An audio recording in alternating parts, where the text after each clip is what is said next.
Festival is returning to New York City's Central Park on September 28, 2024. The festival recently announced the headliners including Doja Cat, Post Malone, Raw Alejandro, and many others. Global Citizen Ambassador Hugh Jackman will the event, which will also feature appearances by Dr. Jen Goodall, founder of the Goodall Institute, and Chris Martin of Coldplay. Will support organizations across the boroughs of New York.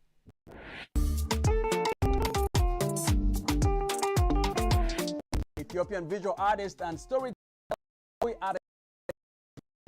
lived in many places since leaving his country to escape the war. He's currently navigating and navigating now at Ethiopia in Washington, D.C., featuring his own pieces alongside those of artists Aklilu Temesgen and Dereje Demesi. Herui's work not only serves as a visual diary of his travels to Kenya, but also an invitation for viewers to contemplate the evolving nature of cultural identity in a globalized world. Let's check it out. Herui's art is a diary of his travels and experiences. His journey from Ethiopia to various places in the world has been documented on his canvases. One such place that has left a significant mark on him is Lamu in Kenya. The island's unique blend of cultures and architecture have inspired some of his art. So this series, like part of, especially the works, the four works here are inspired by my stay in Lamu. One of the striking things about the Lamu is beyond the fact that it's a cultural melting pot, it's rich history, good food. They have a unique building technique, which involves mixing corals with lime.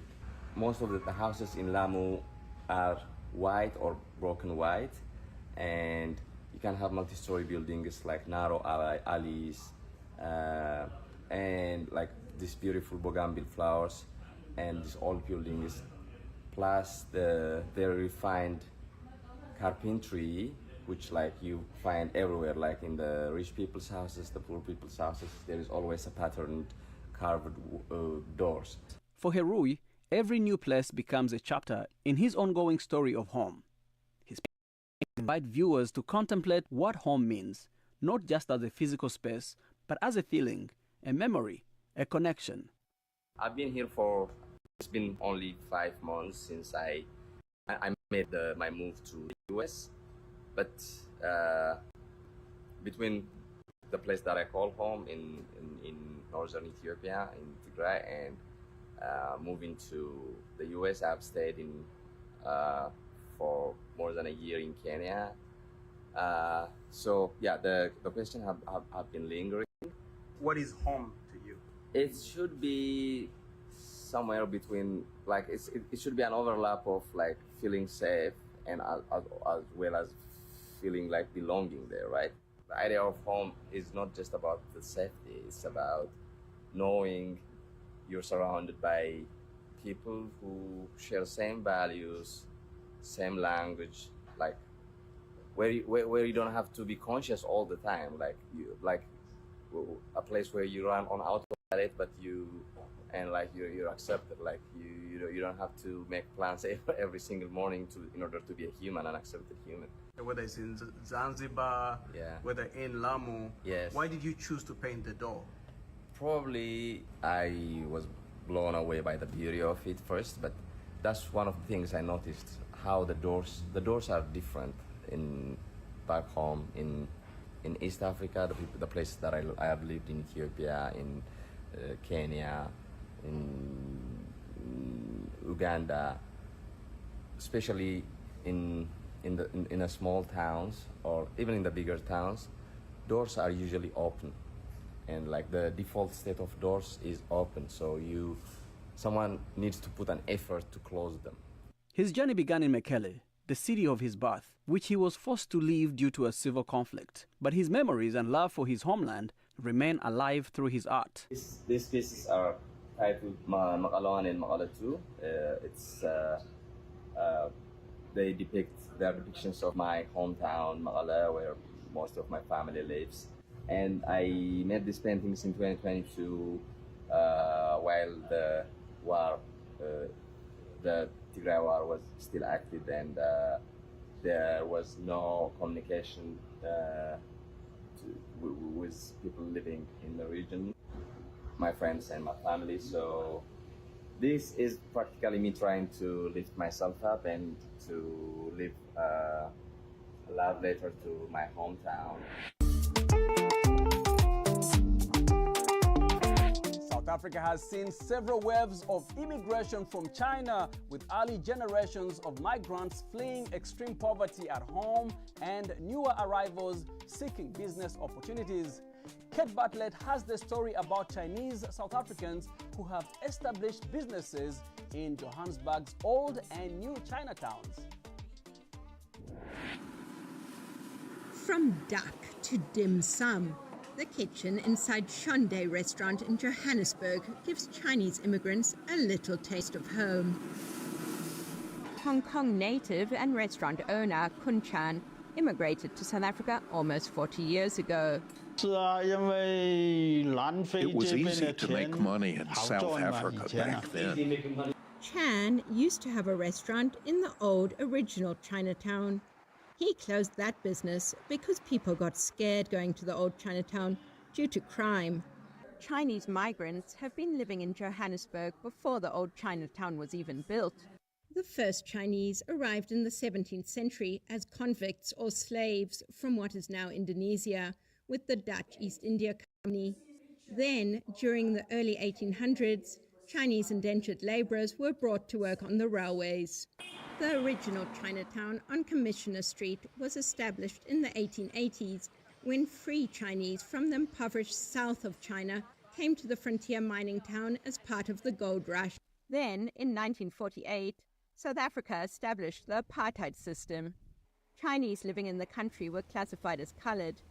Like black South Africans at the time, they were restricted to living in certain areas, but much has changed. Apartheid ended and a democratic government was formed in 1994.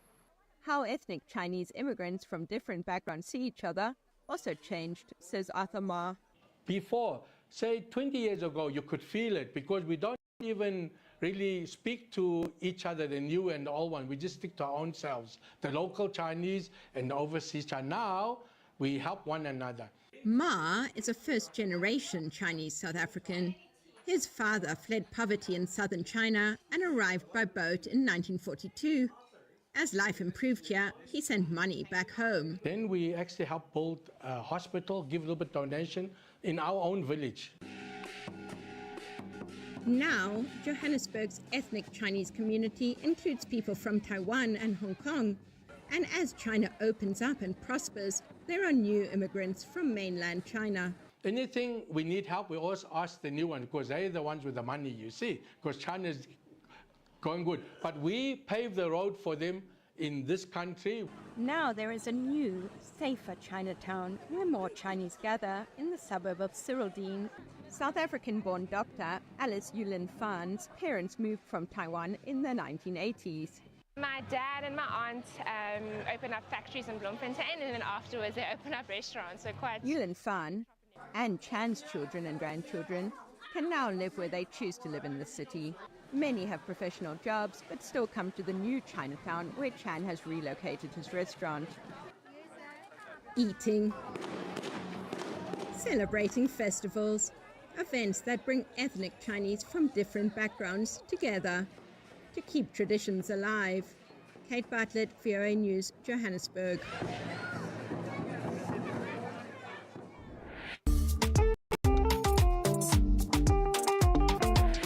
In Namibia, German charity Skate Aid has built a skate park on the National Institute for Special Education campus.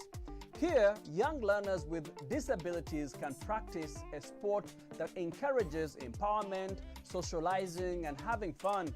Vitalio Angula reports from Windhoek in Namibia.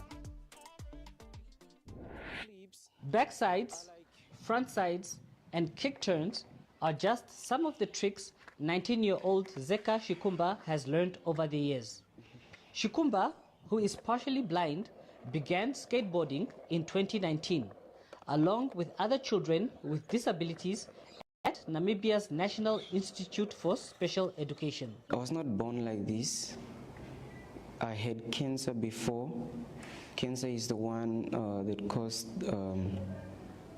my vision. I actually had eye cancer before, and that was in 2010 when it started, when the cancer started. Shikumba says he relies on light, sound, and shadows to detect the different obstacles in the skate park. He is aware of the risk of falling and hurting himself, but he says this does not deter him. Tangeni Hamukoshi is a coach with Skate Aid, the German charity that built the skate park. He gives lessons and also provides safety gear to the kids at the school. Skateboarding has a fundamental lesson which teaches everybody, which is you fall, you get back up, and you never give up in whatever it is that you are pursuing. About 400 learners with various physical and cognitive challenges attend the Namibia Institute for Special Education. Emily Shadei, a life skills teacher, is in charge of sports at the Institute School of the Visually Impaired, which offers not only skateboarding, but other sports like soccer and netball. There are a lot of learners that are really interested and they are doing well. So that just proves that it doesn't mean that when you are blind, you cannot do anything. Shikumba dreams of becoming a champion skater someday, and both his coach and life skills teacher believe that with more practice and more opportunities, he and other kids at the school will be able to compete at international games for learners with disabilities. Vitalio Angula, VOA News, Windhoek, Namibia. Thank you for watching VOA's Red Carpet. I'm Jackson Vunganye. For more entertainment news, remember to check us out at voaafrica.com. We are also on Facebook, on Instagram, and on YouTube. Don't forget to like, to share, and to subscribe. Until next time, goodbye everyone.